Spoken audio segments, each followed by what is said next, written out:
Vamos a esperar un poco. Enseguida comenzamos. Vamos a ver el siguiente tema, que es el manejo de cuentas de usuario. Al final de cuentas, cuando montamos un servidor, nuestro cliente final, pues son los usuarios. Toda persona que tenga que usar por lo menos un servicio que proporciona nuestro servidor es el usuario y ese es nuestro cliente final. Hasta el momento, pues ya vimos cómo hacer la instalación del sistema operativo, ya vimos el proceso de inicio, el proceso de boteo del mismo, vimos cómo interferir con él, platicamos sobre el manejo del disco, vimos cómo manejar particiones sueltas y vimos dos tecnologías que sería LVM, manejo de volúmenes lógicos, y lo que es el RAID, el arreglo de discos independientes, que cada uno tiene su ventaja, desventaja. El caso de particiones simples es la forma más fácil de manejar el disco, pero tiene muchas desventajas. El LVM, pues tiene la ventaja que te permite administrar fácilmente el espacio. Y el RAID, su objetivo es tener tolerancia a fallas. Tarde que temprano, si algún disco que te llega a fallar, puedes continuar trabajando, aunque tengas al menos un disco caído. Hasta ahí fue lo que vimos la sesión anterior, y ahora cambiando de tema, pues vamos a platicar el manejo de cuentas de usuario. Bueno, cuando estamos trabajando con un sistema operativo Unix, que de ahí se deriva Linux, se requieren tres elementos para que puedas trabajar. Primer elemento, una terminal. Segundo elemento, que esa terminal tenga alguna conexión de alguna manera, mediante alguna tecnología, a nuestro servidor. Y por último, debes tener una cuenta. La terminal, pues va a ser el hardware que nos va a permitir dar comandos y recibir los resultados de los mismos. Esto puede ser muy variado.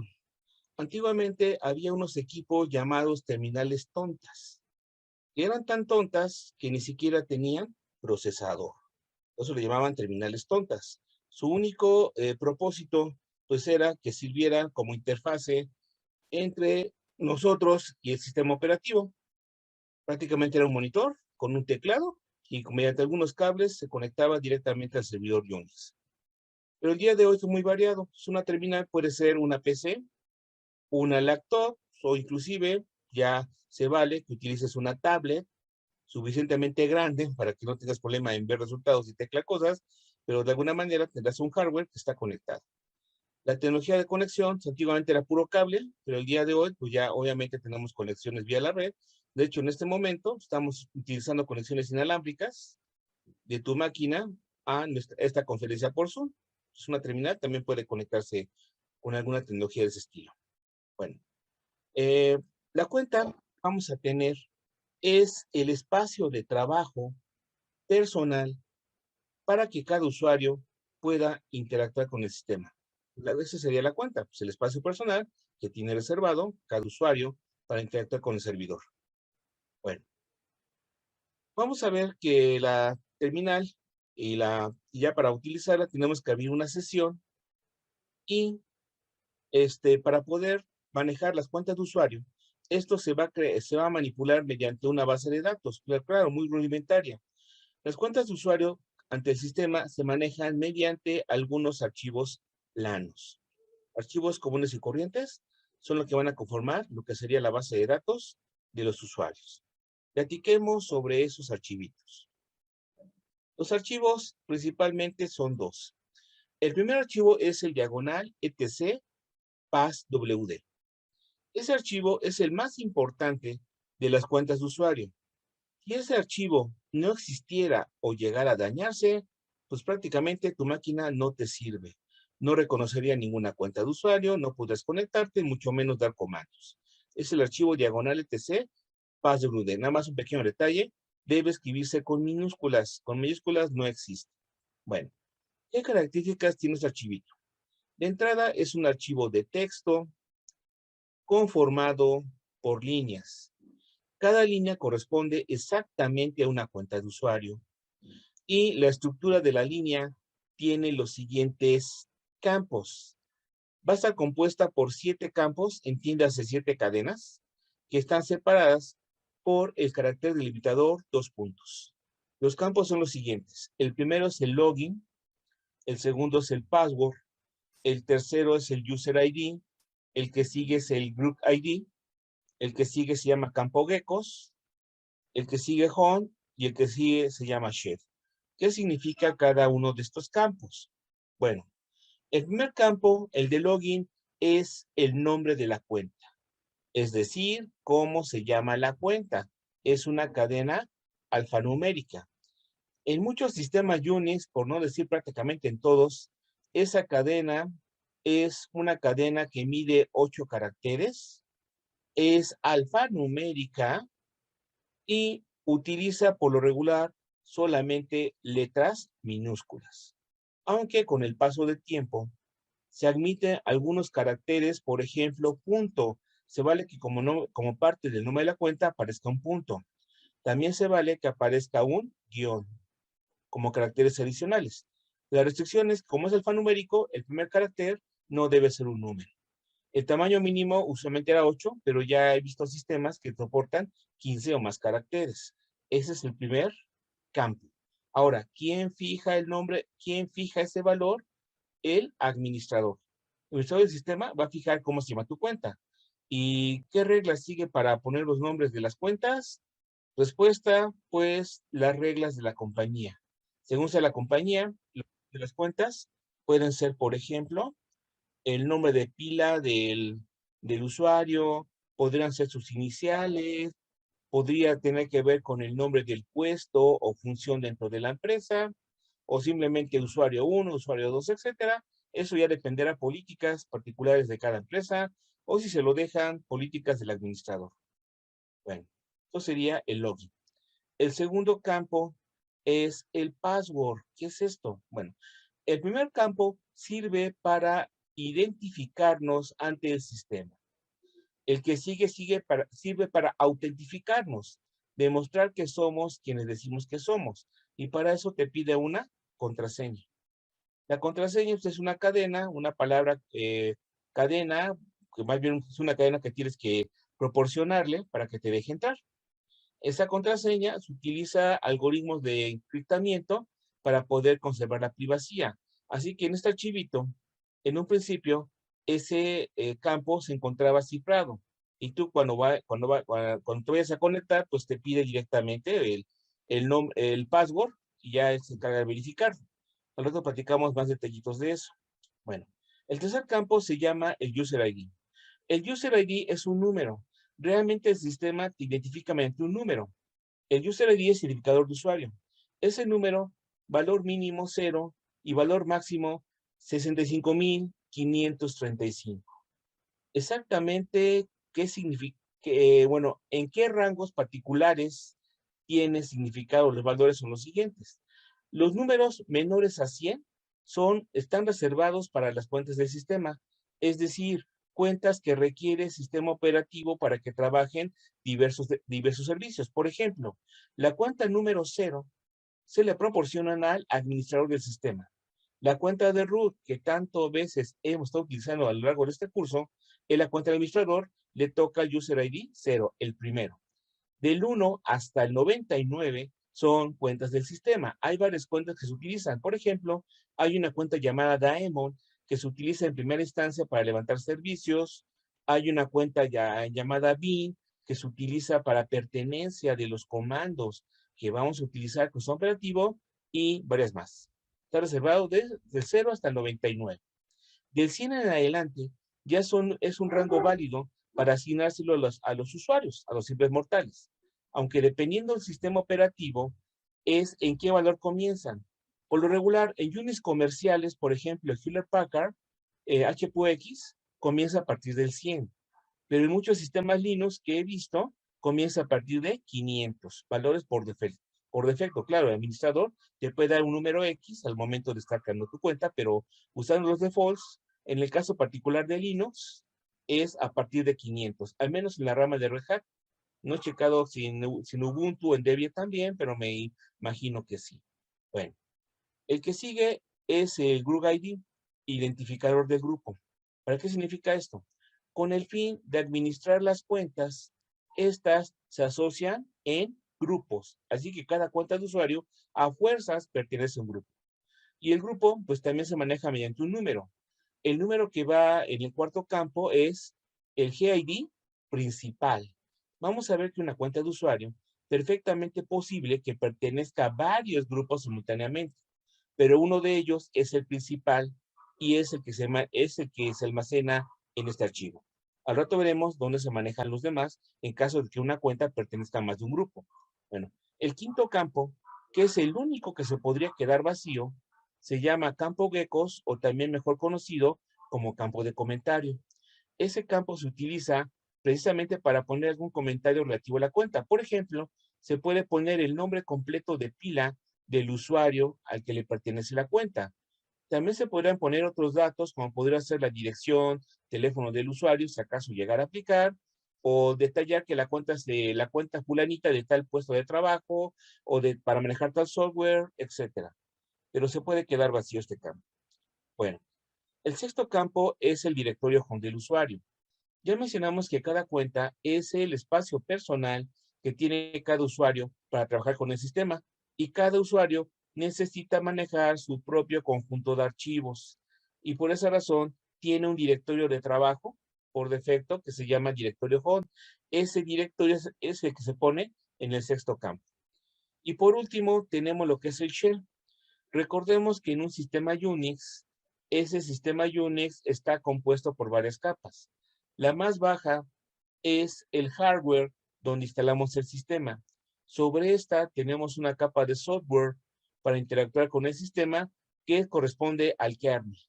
Sobre el kernel va a aparecer otra capa de software que corresponde a todos los programas, aplicaciones que vayas a correr en tu sistema operativo. Y sobre esta, la última capa, se llama el shell. El shell es el intérprete de comandos entre nosotros y sistema operativo. Bueno, en el caso de Linux, en el caso de Unix, a diferencia de la competencia, tú puedes tener varios programas que te sirvan como interfaz. En la competencia, entiéndase Microsoft, ¿existe una sola interfase o hay varias? Hay varias. ¿Seguro? A ver, dime algunas que tengas en Windows, que sean distintas, ¿eh? Dime algunas. Ah, en Windows, perdón. Por eso Disculpe, me digo, confundí. la competencia pues, es Microsoft. Dime algunas. No, no. No era la principal. ¿No? ¿Cuál principal? Es única. Y si no te gustó, ya te molaste. Si quieres cambiarla, pues tienes que hablar a Bill Gates, saber a quién le hablas, y pedirles que te hagan una amiga y te van a cobrar. O sea, es única. Se acabó. En sistema Unix existen varias. Si no te gusta una, utiliza otra. Por ejemplo, en el sistema Linux existe uno que se llama Bash Shell. Es el que está por defecto, pero hay otros. Puedes meterle con Shell, C Shell, TC Shell. Y es más, si te gusta programar, puedes hacer el tuyo, perfectamente válido. De hecho, en el curso de sistemas operativos, como parte del proyecto final, les pedimos que armen su propio shell. Tú lo puedes hacer. En cambio, la competencia está medio complicado que hagas eso. Bueno, el último campo, tú vas a poner la ruta absoluta hacia el shell que tiene asignado a tu cuenta. Bueno, estos son los 7 campos de los cuales consta el archivo de password. Bueno, por obvias razones, ¿a qué usuario le pertenece este archivo? A root. Exacto. ¿Y quién es el único que lo puede editar? Root. Exacto. Y los demás tan solo leerlo. Aunque vamos a ver que algunos detallitos respecto a eso más adelante. Bueno, eso sería el archivo de password. Bueno, continuemos. Bueno, ya les mencioné esto. El user ID identifica, el login identifica al usuario. El user ID es un entero, valor mínimo 0, reserva para el administrador, 1.99 de cuentas del sistema. Units comerciales empiezan en 100 y units en 500. Bueno, ya comentamos esto. Bueno, también los grupos, ya lo comentamos. Y ahora, vamos a platicar sobre el siguiente archivo. El siguiente archivo se llama el etc group. El etc group es el archivo donde se van a definir cuáles son los grupos existentes para administrar las cuentas del sistema. Ojo, por razones aquí de errores del PowerPoint, pues lo puso con mayúsculas, pero lo que son este archivito y el de password, todos con minúscula. Diagonal etc group debe ser con minúscula. Bueno, ahora, Este archivo, al igual que el anterior, es un archivo de texto plano. Aquí vamos a registrar los grupos. Cada línea corresponde exactamente a un grupo y cada línea tiene la siguiente estructura. Son varios campos separados por 2 puntos. Aquí nada más son 1, 2, 3, nada más son 4 campos. Vamos a platicar de cada uno de ellos. El primer campo es el nombre del grupo. Al igual que el login, lo tiene que fijar el administrador y sigue las mismas reglas. Es una cadena alfanumérica, usualmente letras minúsculas, valor mínimo estándar 8, aunque ya soporta más en ambiente Linux, y también te soporta que le pongas puntos o guiones como parte del nombre del grupo. Bueno, el segundo campo no se utiliza y permanece por razones por razones históricas. Ahora platicamos para qué lo ponían, pero actualmente no se usa. El tercer campo es el identificador del grupo. Es el numerito con el cual se identifica el grupo. Al igual que el user ID, comienza en 0, valor mínimo, valor máximo 65,535.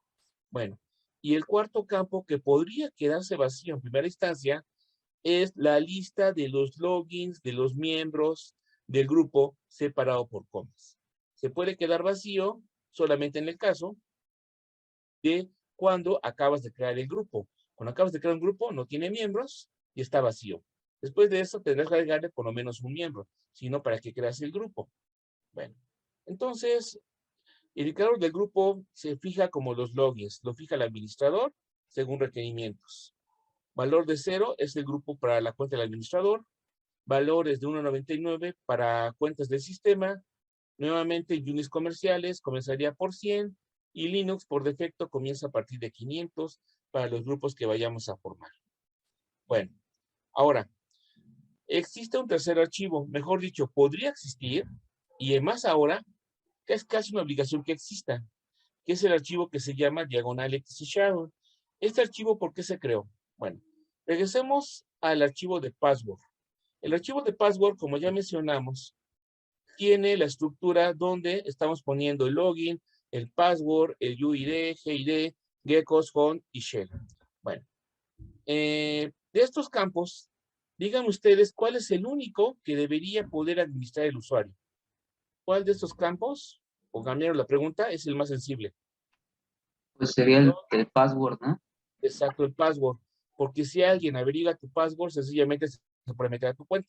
Bueno, detalles. Como ya mencionamos, este archivito, en primera instancia, solamente lo puede alterar root, pero cualquiera debería poder leerlo. Así que en primera instancia, cualquiera podría ver el campo de password y averiguar cuál tienes.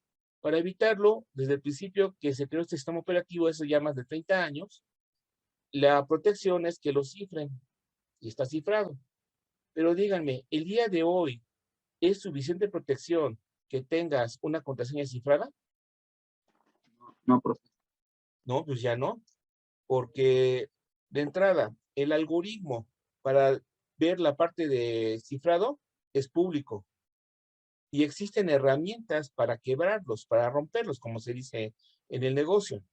Para romper un password, si este es malo, te lo pueden descifrar, no sé, desde segundos hasta minutos. Si es medio bueno, hasta en horas. Pero si es muy bueno, pues técnicamente tardaría mucho tiempo en descifrarlo. Bueno, ¿a qué me refiero con password bueno o password malo? Pues un password difícil de adivinar o que sea muy fácil.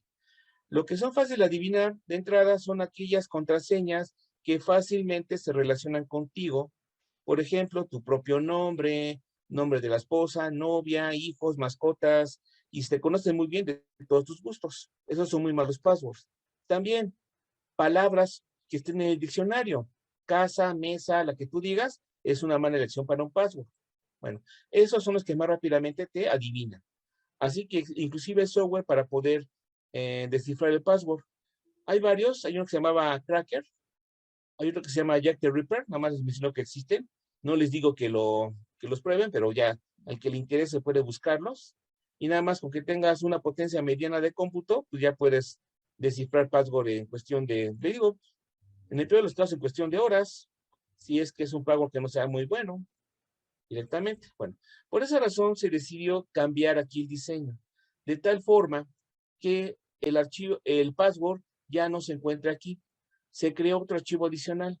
Este archivo adicional es un archivo el cual solamente puede ver el administrador. Y por esa razón existe el archivo que se llama diagonal etc shadow. Este se creó más o menos recientemente. Bueno, recientemente es mucho decirlo, sería más bien hace algunos años, digo finales del siglo pasado por lo menos, menos desde los 90 fue cuando se creó esto. Finales de 80, 90 fue cuando se creó.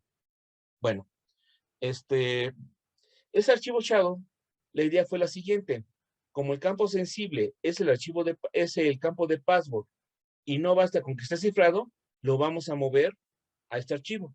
Así que se reconfigura el sistema para que el password se lea de este archivo y este archivo, por obvias razones, el único que puede leerlo es root.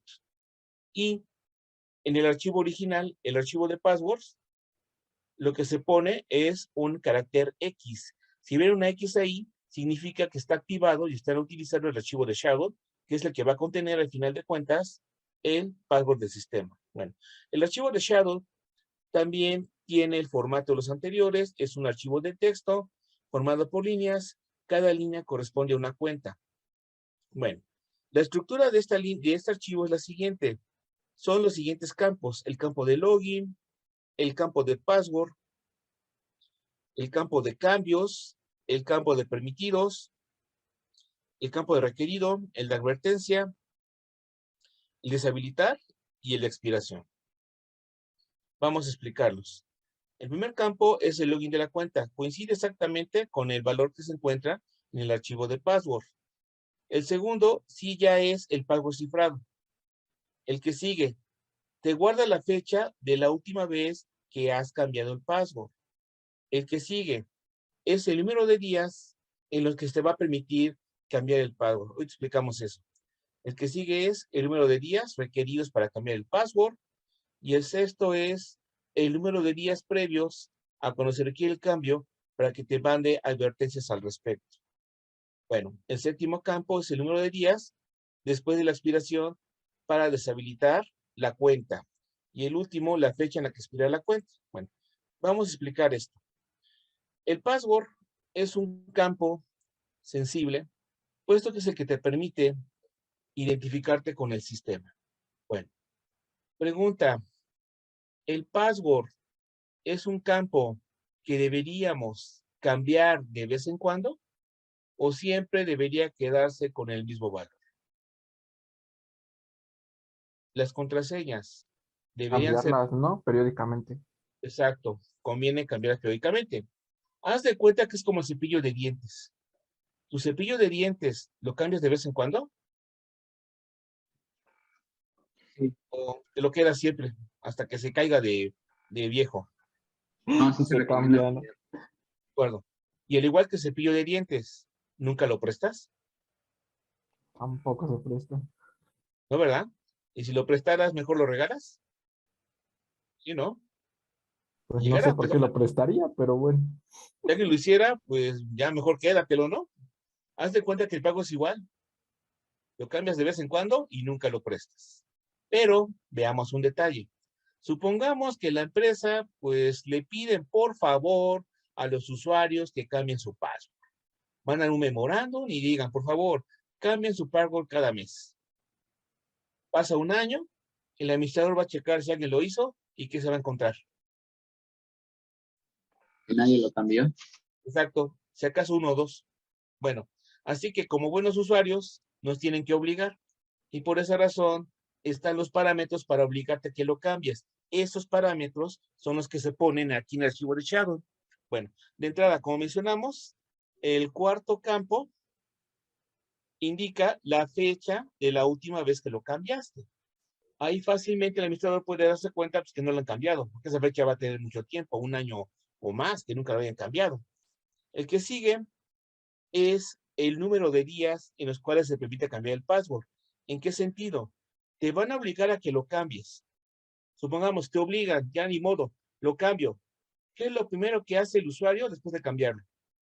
¿Qué es lo primero ¿Regresar que al hace? mismo? Exacto, vuelve a cambiar, ¿no? Y le pondrás el mismo. Y si haces eso, pues ya para qué sirve que te piden que lo cambies. Para impedirlo, aquí vas a poner cuántos días tiene que pasar para que te permitan cambiarlo de nuevo. Aquí la idea es que después de, no sé, un mes, pues ya ni modo, ya te acostumbraste al nuevo y no vas a regresar al viejo. Esa es la idea, que pongan un parámetro, un número de días antes de que te permita cambiarlo de nuevo. Bueno, después, el que sigue, número de días requeridos para cambiarlo. Aquí se vas a ponerle cada cuántos días quieres que lo cambie, cada 30 días, cada 60, 90. Bueno, y el siguiente, el campo número 6, es el número de días previos que te va a empezar a advertir que tienes que cambiarlo. Por ejemplo, le puedes fijar que te lo diga una semana antes, o sea, un valor de 7. Cuando llegues a 7 días antes, cada vez que te conectes diario, te va a mandar un mensaje. Favor de cambiar el password, se acerca la fecha. Siguiente día, favor de cambiar el password. Y así vas a seguir hasta la semana. Y cuando llegue el mero día, si no lo has cambiado, ¿qué creen que pasa? Que no le haga caso. No lo quiero cambiar, me gustó mi password. Me cuesta trabajo aprenderme uno nuevo, no lo voy a cambiar. ¿Qué creen que pasa? Se le bloquea el acceso. Exacto, automáticamente se bloquea la cuenta y tienes que avisar a la fuerza del administrador porque solamente puedes bloquearlo. Y solución, te la voy a desbloquear, pero cambia tu contraseña. Es más, yo te voy a poner una, la que yo diga, y la cambiarás cuando sea tiempo. Así como funciona esto. Esto se pone en el archivo de Shadow. Y por último, en el último se puede poner fecha de expiración, es decir, hasta cuándo funciona la cuenta. O también le puedes poner días. ¿Cuántos días te valida la cuenta? Esto más que nada se utiliza para cuentas temporales. Si por X razón, digamos, viene alguien que te va a ayudar con un software, por ejemplo, contratar a alguien para que eche a andar una aplicación, digamos, una base de datos o algún aplicativo, esa persona debe tener cuenta en el sistema. Y le puedes dar la cuenta con caducidad, de tal manera que calculas, se va a tardar un mes, le pongo que los 30 días caduca. O le pongo una fecha, va a acabar para el próximo 25 de junio, le pongo eso. Llegando a esa fecha, la cuenta caduca. Es decir, se queda bloqueada. Para eso serían los últimos dos campos, el archivo de Shadow directamente. Bueno, una pregunta. ¿Es posible automático? Es decir, no, más que nada la contraseña, bueno, también depende de políticas de la empresa. Hay empresas que la seguridad es extremadamente exagerada. ¿En qué sentido? Te contratan, llegas a tu primer día de trabajo, llegas a tu lugar, te pasan, aquí está tu contraseña, te conectas, trabajas, tengo que ir al baño, te paras, vas al baño, tan pronto regresas, se fue de la terminal, aquí está su nueva contraseña. Al rato, hora de comer, vamos a comer. Regresamos, aquí está tu contraseña, y cada rato te la cambian, exageradamente en la seguridad. En otros, por lo menos, te la cambian obligatoria, te la cambian y te la dan. No sé, cada semana, cada mes. No te dan opción, ellos te dan la contraseña. Punto. En otros sistemas, como digo, lo más normal es que te piden que tú la cambies y lo haces manualmente. Lo que es automático es el periodo en el cual te dice que tienes que cambiarla y en su caso que te la bloquee. Eso es automático. Pero el cambiarla, pues te dan chance de que tú la fijes en la que tú quieras, claro, también con algunas políticas. Porque hay contraseñas malas, como ya mencioné. Contraseñas muy cortas o con palabras diccionarios son muy malas. Te pueden poner políticas, por ejemplo, tu contraseña tiene que ser por lo menos 8 caracteres, debes meterle a fuerzas minúsculas y mayúsculas, a fuerzas debes meter un número y algún carácter que no son los anteriores. Le puedes poner una coma, un punto, pero a fuerzas. Y es más, tiene memoria. No puedes poner contraseñas anteriores. Tu contraseña anterior, aunque lo intentes, no es válida. Debes ponerme otra. Y por lo menos te deja que no la recicles en por lo menos 10 intentos. Hasta el 10º cambio te podría permitir regresar a alguna contraseña anterior. Eso se puede configurar. Eso ya depende del sistema, cómo lo quiera manejar el administrador. Pero les menciono que sí es sano y que sí que cambien la contraseña de vez en cuando. Aunque no se los pidan, cámbienla de vez en cuando. Bueno, sigamos. También tenemos, bueno, aquí está mal, así también tenemos otro archivito que se llama el diagonal etc gshadow. Este archivo es parecido al etc groot y es similar al anterior, en el cual es un archivo que copia a lo que sería el archivo de groot para que solamente lo puede manejar root. Bueno, aquí más que nada, este archivo rara vez se utiliza. ¿Por qué? Porque en este archivo la idea es que esté protegida la contraseña del grupo. Y como ya mencioné hace ratito, ese campo prácticamente no se utiliza. Y como ya no se usa, este archivo es prácticamente innecesario. Existe por compatibilidad, porque esté todo más o menos parejo, pero prácticamente no se utiliza. Bueno, antes de ver lo que sigue, algunos comentarios, esto lo voy a poner en el chat. Déjenme jalar el chat. Ahí está. Bueno,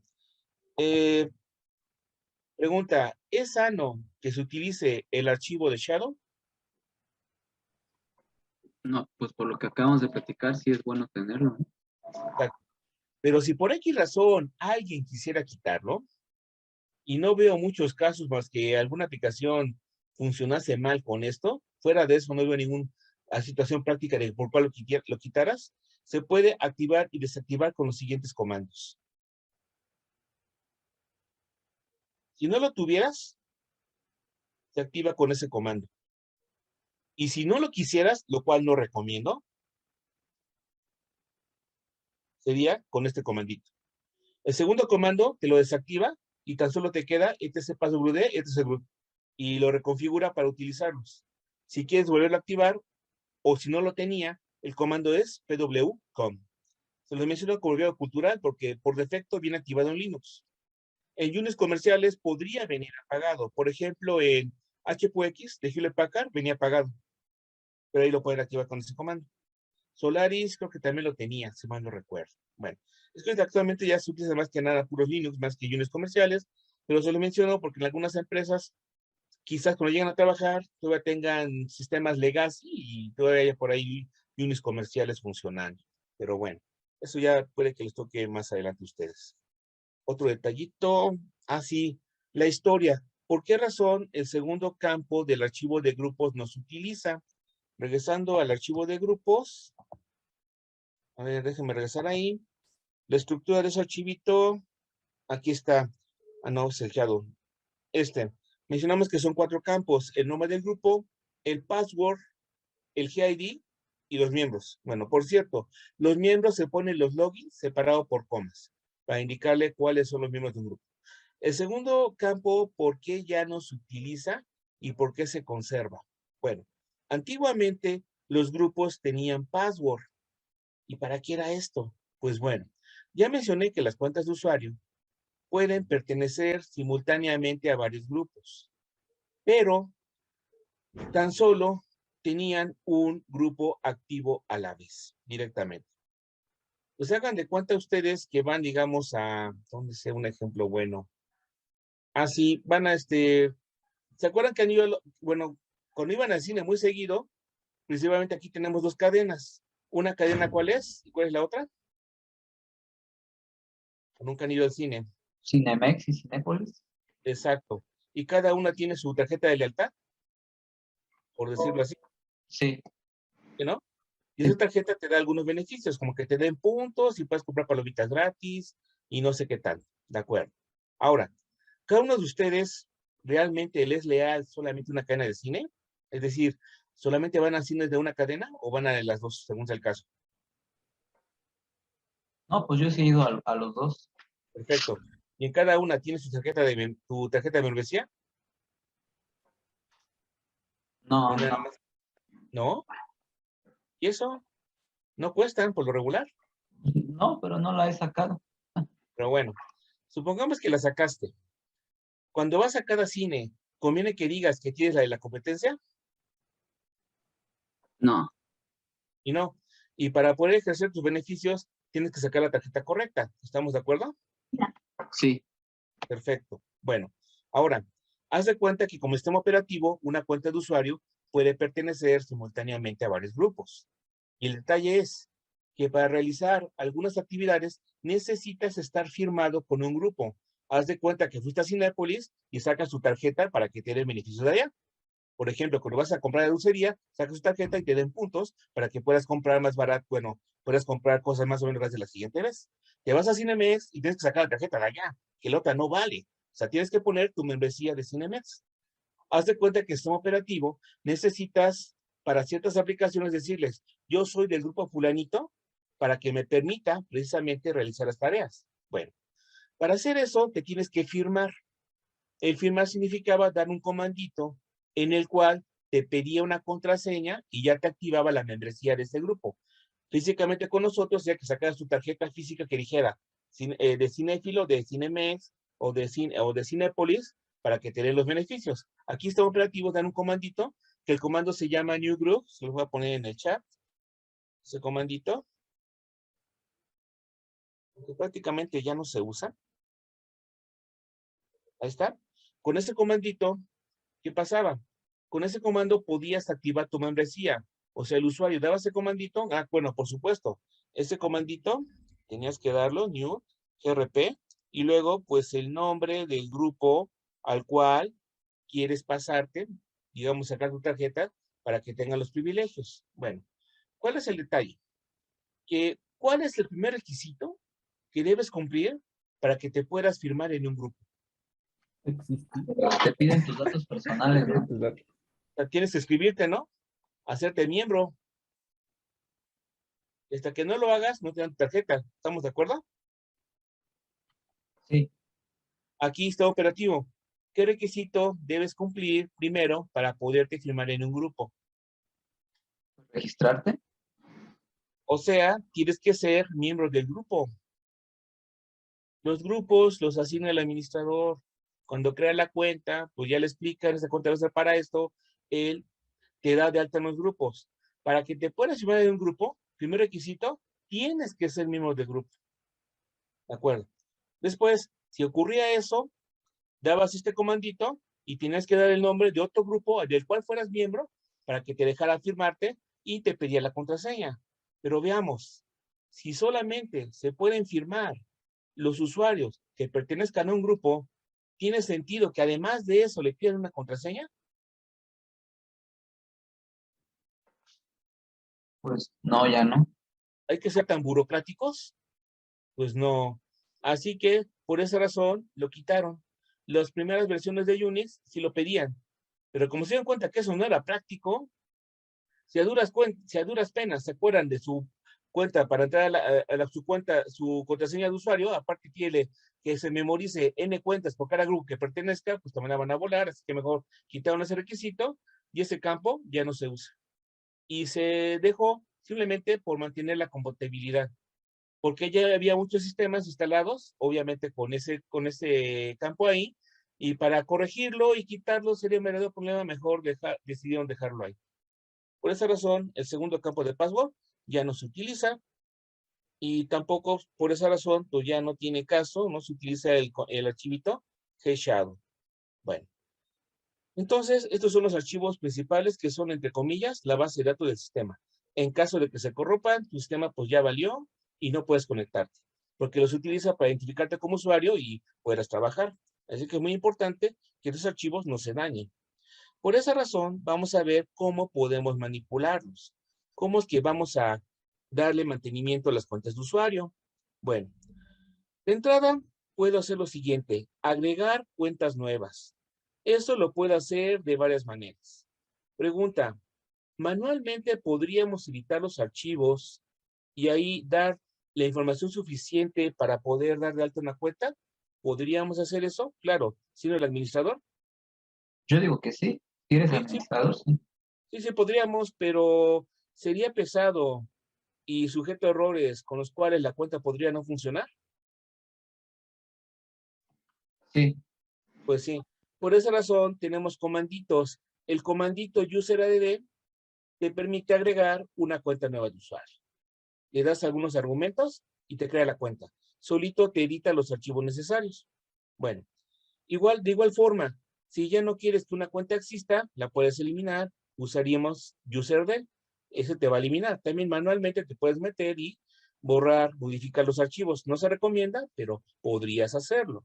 Bueno, de vez en cuando no nos piden una cuenta. Nos piden muchas cuentas. Así que para crear cuentas masivas, podemos utilizar el comandito New Users.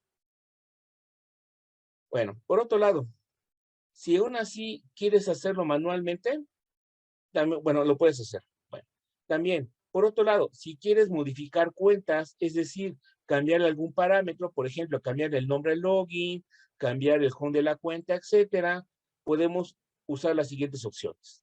La primera, puedes editar directamente el archivo de password.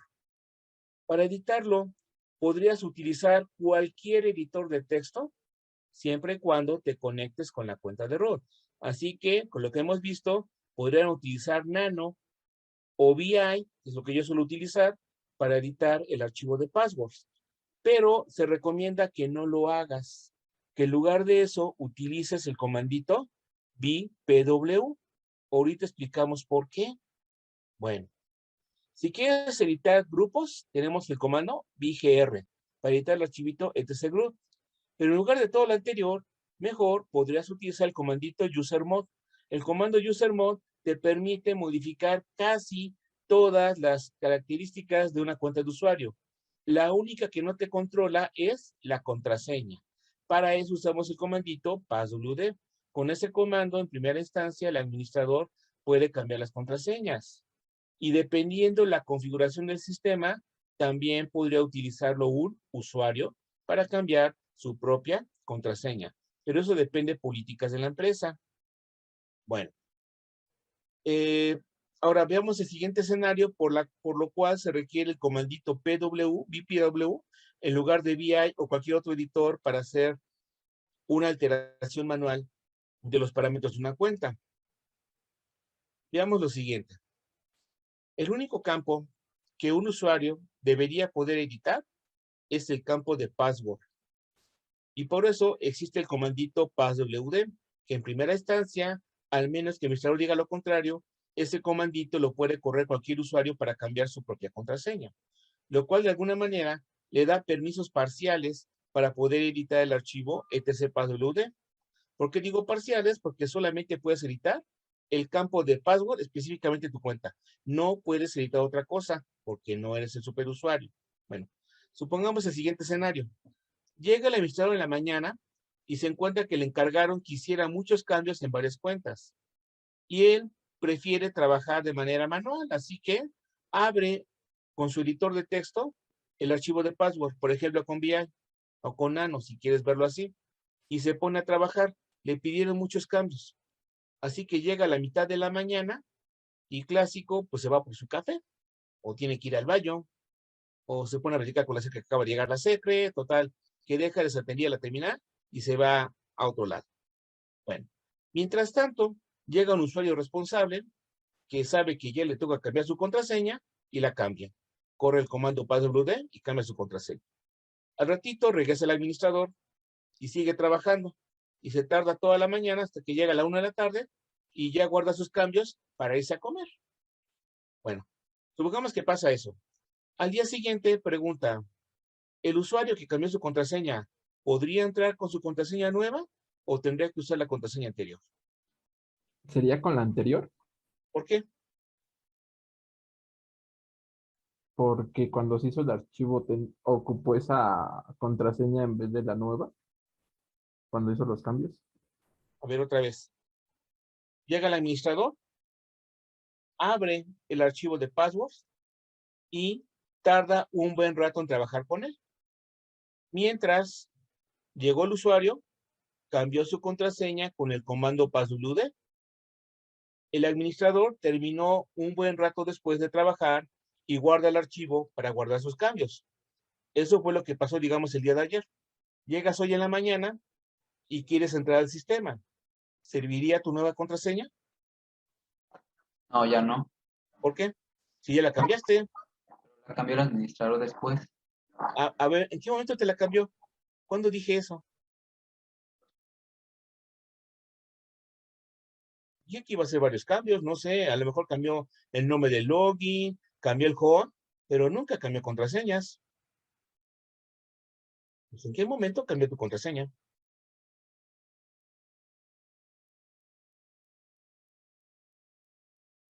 Bueno, resulta que el administrador sí la cambió. ¿Cómo trabaja esto? Cuando abres tu archivo de texto para trabajar con tu editor, no es como en la competencia, entiéndase Microsoft. En el caso de Microsoft, usas el bloc de notas para abrir un archivo y estás trabajando directamente con el archivo. En Unix no se trabaja así. Cuando abres un archivo, por ejemplo, con VI, en lugar de editar directamente el archivo, sacas una copia en memoria RAM y sobre esto estás trabajando.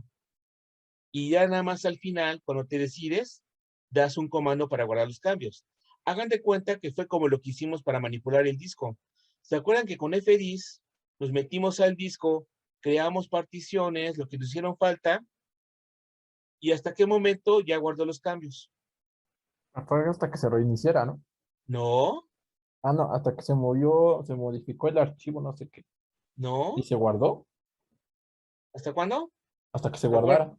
Hasta que lo guardamos, ¿no? ¿Con qué comandito? Por cierto. Con buen.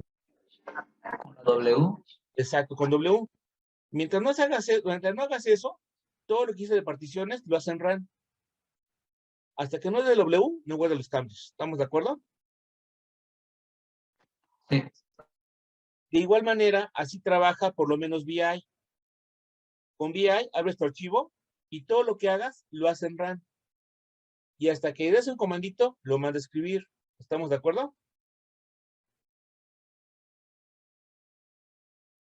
En este escenario, ¿qué pasó? Llegó el administrador, abrió el archivo de password y comenzó a trabajar. ¿Realmente estaba trabajando con el archivo de password? No, estaba trabajando No, con la copia, ¿no? claro que tienen RAM. Mientras llegó otro usuario y dio el comando passwd. Su único efecto es cambiar el campo de contraseña.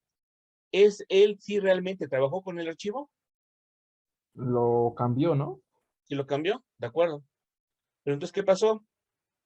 Eso lo hizo antes que el administrador guardara su archivo. Cuando el administrador guarda su archivo, ¿qué es lo que va a guardar? Los regresó a como estaban. Porque sobreescribió la copia de memoria hacia el disco. Así que en ese escenario, pues el otro usuario tranquilamente pues se encuentra con que su contraseña no ha cambiado y tendría que volverla a cambiar o tendría con la anterior. Bueno, para evitar este problemita, se creó el comandito bpw. ¿Qué hace ese comando? Ah, en el caso que lo use el administrador, bloquea el archivo de password, de tal manera que hasta que no guarde el archivo, nadie más puede editarlo. Si algún usuario intenta cambiar su contraseña, le marca error, indicando que está bloqueado. Eso es para evitar problemitas. Bueno, de igual manera, de manera similar, con el archivo de grupo, tenemos el comandito bgr. Bueno, ahora, del comando 1 al comando passwd, eso existe en cualquier Unix habido y por haber. En Linux se agregaron los últimos dos, ChenSH y ChenFN. ¿Para qué son? El comandito ChenSN sirve para que un usuario pueda cambiar su shell. Como ya mencionamos, en Linux existen varios. Si no te gusta uno, puedes ponerle otro, no hay mayor problema. Pero en primera instancia, el único campo que puede cambiar un usuario es el de password. Los demás, no había más remedio que le pidiera el favor al administrador para cambiarlo. En el caso de Linux, pensaron que era buena idea que un usuario pueda cambiar su shell. Así que ese comandito lo puede correr cualquier usuario y te puede cambiar el shell. Bueno, de igual manera, el que sigue, ChenFN, está diseñado para que un simple usuario pueda cambiar lo que está en el campo de comentarios. Ya mencionamos que ahí se puede poner, por ejemplo, el nombre de la persona, el nombre del puesto y otros datos. Y si querías cambiarlo, pues no había más remedio que le pidieras el favor al administrador para que te lo cambiara. Bueno, pero este comandito permite que tú lo cambies sin tener que pedírselo al administrador. Pregunta, ¿esos dos últimos comandos se recomienda que existan?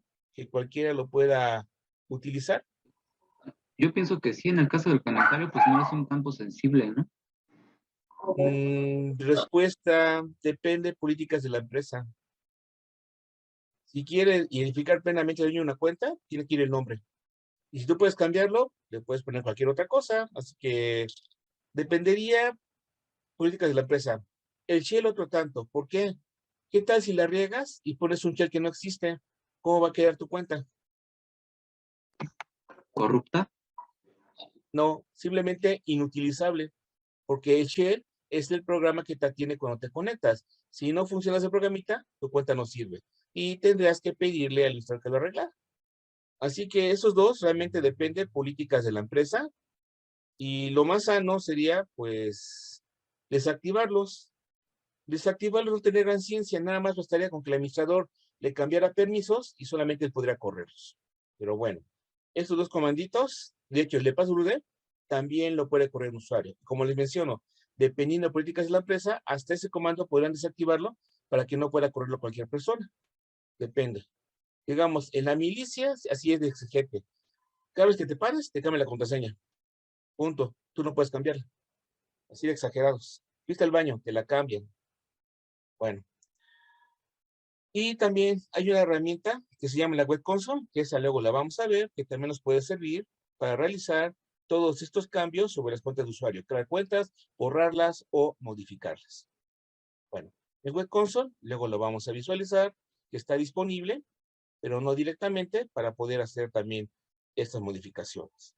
Bueno, para el caso de los grupos también tenemos opciones. De igual manera se podría hacer manual. No se recomienda y en lugar de eso utilizas comandos. El comando groupadd te permite agregar un grupo nuevo. El comando groupdel te permite eliminarlo. El comandito bgr, para que lo edites directamente a pie, se recomienda ese en lugar de via y algún editor. Y el comando groupmod te permite alterar más que nada los miembros de algún grupo particular. Y también se podría hacer con la consola. Bueno, caducidad de las cuentas. Como ya mencionamos, las contraseñas pues deberían cambiarse de vez en cuando. Bueno, como ya mencionamos, los usuarios son bastante reacios a hacer esto. Casi aunque le ruegues no lo hace, así que tenemos que obligarlos. Por esa razón, en el archivo de password le puedes poner los parámetros en base a los cuales, a la de no y de otra, el usuario debe cambiar la contraseña. No le damos opción. Bueno, si queremos cambiar los parámetros con los cuales el usuario va a tener que cambiar su cuenta, lo puedes cambiar con el comandito chase. Ese es para cambiar esos parámetros. Bueno, más información de cómo utilizar ese comandito, pueden checar la página del manual. Van a poner chase y ahí les da más opción. Bueno, más detalle de cómo cambiar esos parámetros. O los pueden cambiar manualmente editando el archivo de Shao. Bueno, por otro lado, las cuentas de usuario se pueden configurar. ¿En qué sentido? Que dependiendo requerimientos del usuario, se puede configurar cómo trabaja la cuenta o inclusive qué aplicaciones pueden utilizar con la misma. Esa configuración de las cuentas se realiza mediante varios archivos de texto. Por ejemplo, el archivo .bashprofile que está mencionado ahí es el archivo con el cual configuras cómo vas a interactuar con el bash shell. El archivito .bashrc también te va a servir para indicarle cómo interactuar con el bash shell. Si hay otros shell, son otros archivos. Por ejemplo, si utilizas Corn Shell, el archivito es .profile y .rc para el caso de Corn Shell. Si estás utilizando C Shell, tienes el archivo .login, el archivo .logout y .chrc, por mencionar algunos ejemplos. El último archivito, el .binrc, es un archivo de configuración que se utiliza para el editor de texto de VI. Y así hay varios más. Bueno, uno de los pasos cuando se crea una cuenta de usuario es copiarle las plantillas de los defaults de los archivos de configuración de las cuentas. Esos archivos se encuentran en el directorio diagonal etc scale. Ahí viene en primera instancia una copia de los archivos o de otros más según sean requerimientos. Dependiendo los aplicativos que vaya a correr la cuenta, podrían ser necesarios archivos adicionales, por ejemplo, para configurar cómo interactuar con PostgreSQL, con MySQL, con Oracle o alguna otra aplicación que te hiciera falta. Bueno, pues por defecto los archivos de creación de las cuentas, de configuración mejor dicho, se encuentran en el directorio diagonal etc scale. Bueno, por otro lado, a veces nos conviene restringir el acceso hacia las cuentas de usuario. Para restringir el acceso se puede hacer de varias maneras. Bueno, veamos. Ya hemos mencionado, y de hecho lo hemos hecho en laboratorios, que a veces para hacer alguna tarea de mantenimiento, necesitamos garantizar que nadie nos va a estorbar. Y por esa razón tenemos que pedir una ventana de tiempo. De tal manera que estemos seguros que al menos en un rato ningún usuario nos va a molestar. Teóricamente debe pasar eso y nos tiene que dar esa ventana de tiempo. Bueno. También ya mencionamos que para poder hacer algunas tareas necesitamos estar en single user. El single user, entre sus características, tiene que aparte de que solamente puede conectarse a root, está levantados muy pocos servicios. Lo mínimo indispensable para que trabaje la máquina. Bueno, supongamos que vamos a hacer un mantenimiento. Para este mantenimiento requerimos dejar habilitado por completo el sistema. Voy a utilizar la red, así como otros servicios. Así que ese mantenimiento, digamos que no pueden hacerlo en single user. Entonces, ¿qué pasa si clásico? Piden, por ejemplo, ventana de tiempo para el próximo viernes, 9 de la noche, supongamos. Así que la empresa pues manda un oficio o un memorándum, publica, manda correos electrónicos, pues diciendo que por favor nadie se conecta al servidor a partir, digamos, de las 7:30, porque van a dar un mantenimiento. Y típico, ¿qué pasa? Llega el administrador todo contento, 7:45, 7:50, va a empezar a trabajar por no dejar, ve si alguien está conectado y con qué se encuentra. ¿Qué va a haber? ¿Con usuarios conectados? Exacto. Y luego, por buen cuate, habla por teléfono, por favor desconéctate, voy a trabajar. ¿Qué dice el usuario? Que le dé más tiempo. Por favor, es muy urgente mi reporte, tengo que entregarlo mañana, me van a correr, lo que sea. O quiero presionar a esta chica, que ya quiero que eficiente soy. Total, que no te lo quitas de encima y eso no funciona. Así que para evitar problemas, vamos a hacer que el sistema esté levantado, pero que nadie pueda entrar, exceptuando root. Para eso se utiliza el archivo diagonal etc no login. ¿Cómo trabaja? Pues simple. En el momento que creas ese archivito, el cual por defecto no existe, nadie puede hacer login más que root. Y si alguien pretende hacerlo, se le va a mostrar el contenido del archivo. O sea que el administrador crea el archivo, le mete un contenido diciendo sistema fuera de servicio en tal horario, lo que sea, quejaste con fulanito, con el jefe, lo que sea, pero no puede entrar, se le muestra el contenido. Para eso sirve el archivo etc no login. Detalle importante, tan solo sirve a partir de que lo creaste, lo cual quiere decir que si ya había alguien conectado, ¿esa persona seguirá conectada? Yo digo que sí seguiría conectado. Exacto. Así que para evitar problemas, sugiero que hagan lo siguiente. Cuando llegue el momento del mantenimiento, sorry, ni pregunten, den de baja la máquina, levanten la single user, creas este archivo y reinicias. Con eso te quitas de problemas. La máquina completamente operacional y solamente tú puedes entrar. Recomendado. Para eso es el etc no login. Bueno, siguiente archivo, etc secure-tty. Bueno, más que nada, esto ya casi no se utiliza. Es cuando prácticamente solamente entrábamos por alguna terminal física, conectara directamente al servidor. Bueno, ahí ese archivo vas a registrar cuáles son las terminales que tienen permiso de conectarse al sistema. Más que nada ya casi no se utiliza porque era para terminales físicas. Actualmente pues ya casi todo el mundo se conecta por red. Bueno, luego tenemos el archivito .hostlogin. Ese archivito tiene que estar en el home de cada cuenta de usuario. ¿Y para qué sirve? Bueno, cuando se conectan a una cuenta de usuario, ¿se han dado cuenta ahorita que estamos haciendo las prácticas que les muestran mensajes?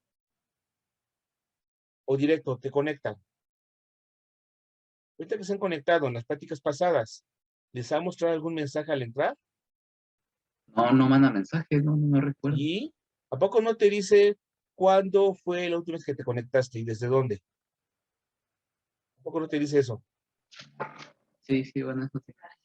¿Y este es un mensaje? Sí, un mensaje. Pues sí, te manda mensajes, de hecho. Puedes mandar más.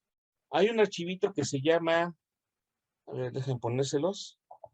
Se me olvidó incluir aquí en la lámina. etc, ahí está. Ese archivito, en caso de que exista, se le muestra el texto que contenga el usuario. Ese archivo se conoce como el mensaje del día. Se utilizaba mucho para cuando querían poner precisamente un mensaje, para los usuarios. Por ejemplo, este día va a haber ventana de tiempo, así que por favor desconectarse a las 8 de la noche, por decirte algo. O este día es compañía de fulanito, nos vemos a la salida en tal lugar. Y ahí le ponías un tal antro, lo que sea. Para eso utilizabas ese archivito. Bueno, si por X razón quieres que no te salga ningún mensaje cuando te conectas, deberías crear ese archivo .hoshlogin en tu cuenta de usuario. Y con eso los mensajes no aparecen, más que nada para eso. Bueno, entonces te omiten los mensajes que se generan cuando te conectas a tu cuenta. El .hoshlogin. Digamos. El PAN, ¿qué es esto? Bueno, cuando lleguen a trabajar o lleguen a montar su propia empresa, esperemos que así sea algún día, ¿la empresa cuenta con un solo servidor o tendrá varios? No, pues tiene varios, ¿no? Tiene varios, de acuerdo, perfectamente posible. Y para que puedan conectarse a esos servidores, ¿qué van a necesitar tener? Según acabamos de platicar. Pues un usuario y contraseña. Una cuenta. Debes tener una cuenta. Si no tienes la cuenta, pues ni en cuenta. No te toman en cuenta y no puedes entrar. Y eso tiene que ser por cada servidor. Pues bueno, supongamos que alguna empresa tiene como 20 servidores y acaban de contratar a un empleado. Deben de crearle 20 cuentas. ¿Será cómodo, rápido ese proceso? Para crearle su cuenta a ese usuario en 20 servidores.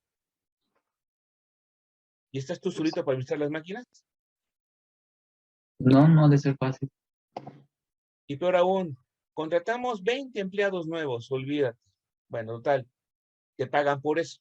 Ya lo hiciste. Pero al rato, viene la época de vacaciones, así que mientras tanto, desactiva las cuentas, que nadie se conecte mientras esté de vacaciones. ¿Tardarás otro rato en hacer eso? Sí. Y a la mera hora, fíjate que fulanito se va a quedar a ayudarnos, así que vuelve a reactivar su cuenta. Y otra vez, y está muy largo. Para no se le haga la historia, en lugar de utilizar los archivos de etc, passwd, etcétera, para loguearse, el PAN te sirve para reconfigurar el sistema, de tal manera que la base de datos de usuarios la saques de otro lugar. Y ese otro lugar es de un servidor general que mediante algún protocolo permita autentificar a los usuarios. Para eso, lo que más se utiliza allá afuera es el protocolo LDAP. LDAP es un protocolo, bueno, ya se ve en un curso de redes, que sirve, en primera instancia no fue creado para autentificar, pero lo usan para eso. Ese protocolo es, como dicen las siglas, protocolo para administrar directorios de peso ligero. ¿Qué es eso? Bueno, haz de cuenta que son como directorios en red, pero caso particular lo utilizan para administrar cuentas, de tal manera que un usuario, si se loguea al servidor LDAP de la empresa, con ese logueo una sola vez le permite loguearse y conectarse a todos los servidores sin tener que loguearse en cada uno de ellos. Y para nosotros como administradores, nada más lo que tenemos que hacer es crear la cuenta en el servidor ELDA y a partir de ahí reconfiguramos todos los servidores para que todo lo tome de ese servidor central. De esa manera, pues sería más fácil, como el ejemplo que puse, de crear cuenta en 20 servidores. Nada más lo creas una sola vez y cada servidor ya está configurado para que se logue a partir de lo que diga el ELDA y todo funcione más fácil. Bueno, para hacer eso, se necesita modificar el sistema operativo de tal manera que en lugar de utilizar los archivos planos, utilice ese protocolo para poderse conectar. ¿O qué tal si al rato no te gusta ese protocolo y quieres utilizar otro? Bueno, había otro que ya no se utiliza y yo no recomiendo, que se llama NIS, pero también se podía hacer que tú configuras todo para que utilizando NIS pudieras centralizar en un solo servidor las cuentas de usuario. Actualmente se utiliza ELDA o podría haber otras opciones. Bueno, el PAN es simplemente un sistema que se introdujo para fácilmente modificar esto. ¿Por qué?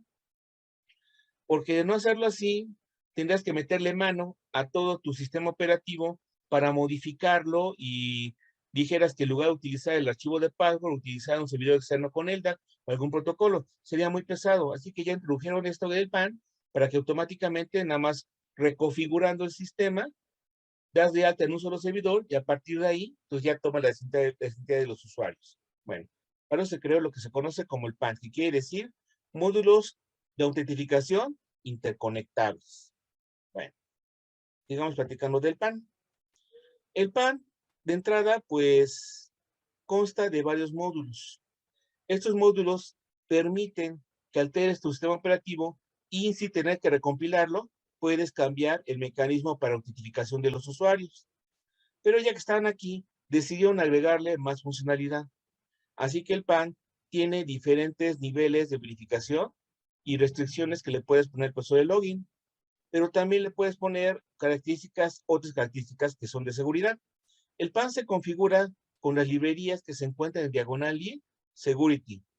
Y dependiendo del módulo de qué se trate, algunos se van a configurar en el directorio diagonal etc, security, y en general, la configuración de estos módulos se encuentra en el directorio etc pan.d. Ahora, estos módulos se clasifican de la siguiente manera, dependiendo qué es lo que te puede restringir. Lo más básico son los módulos AU de autentificación. Ahí le dicen al sistema de dónde va a tomar la identidad y contraseña de los usuarios para que se puedan conectar. Los módulos de AU restringen en base a ciertos criterios la cuenta de usuario. Ahí, por ejemplo, puedes indicarle que cierta cuenta de usuario solamente se puede conectar en horarios laborables. Le pones qué días y a qué hora se puede conectar. O también le puedes restringir desde donde se conecta. Alguna cuenta de usuario puedes decirle, esta cuenta de usuario solamente debe conectarse dentro de la empresa. No es válido que venga por internet. Cuestiones así, lo puedes configurar con cuentas, con módulos tipo account. Tienes módulos de password. Ahí más que nada, pues ya le puedes poner políticas para restringir las contraseñas. Ahí, por ejemplo, te mencioné que le puedes activar la longitud mínima que debe tener tu contraseña, así como también qué caracteres son válidos. Y por último, tenemos módulo de sesión. Estos restringen el acceso a recursos durante la sesión. Por ejemplo, restringen cuánta memoria o cuántos procesos puede utilizar un determinado usuario. Bueno, veamos algunos ejemplos de esto, ya para acabar con esta introducción. Y tenemos, por ejemplo, el pan-well.so. Esto es de tipo autentificación. ¿Para qué sirve?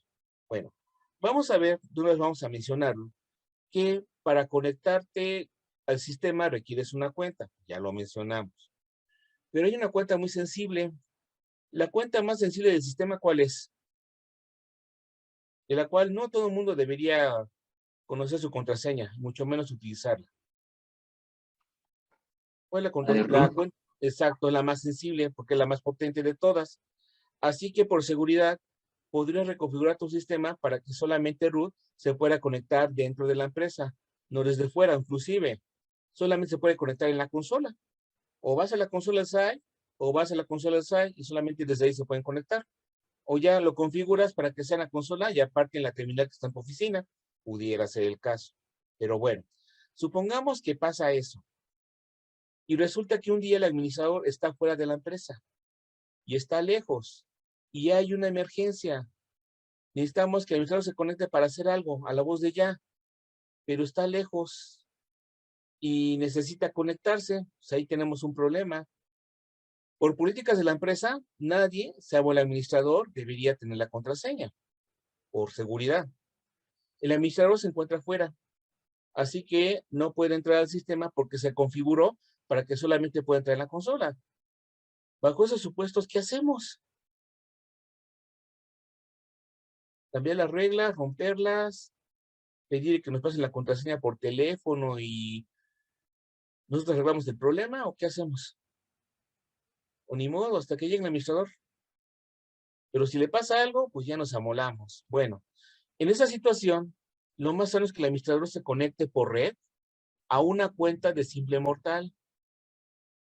Y ya que esté conectado por red, que esa conexión la convierta en una conexión de superusuario.